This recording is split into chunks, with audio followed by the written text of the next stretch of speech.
Running uphill at an 8-minute pace might show as a 6-minute effort on Coros, but a 6:30 on Garmin. Here's why those numbers differ and when to trust them. Grade adjusted pace, or gap, is your running watch's attempt to translate gravity into language you understand. It answers one specific question. If I put this exact same physical effort into running on flat ground, how fast would I be going?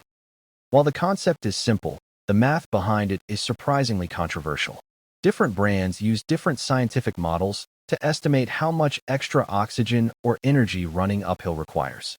This is why your friends with different watches get different data on the same run. Garmin generally relies on the Minetti equations based on oxygen consumption, while Stryd calculates an equivalent pace derived directly from your wattage. Coros takes a unique approach called effort pace. They claim to learn your specific biomechanics over time, meaning their number is personalized to how efficiently you tackle hills, rather than a generic average runner.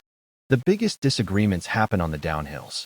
Running downhill is mechanically chaotic. Some runners brake hard, wasting energy, while others flow. Algorithms struggle to predict your specific downhill efficiency. Because of this variance, you should rarely use gap for real-time pacing during short intervals.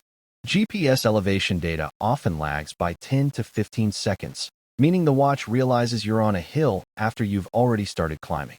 If you want to control your effort in the moment, trust power first or heart rate second. Power responds instantly to the change in gradient. Gap is a lagging indicator. It explains what happened. It doesn't help you adjust fast enough. So, where is gap actually useful? It shines in post-run analysis. It helps you answer, did I slow down on that hill because I was tired, or did I actually maintain an even effort despite the slower speed? It's also incredible for course planning.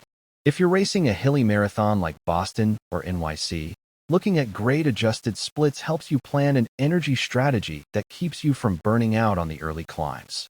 Treat grade-adjusted pace as a translator, not a dictator.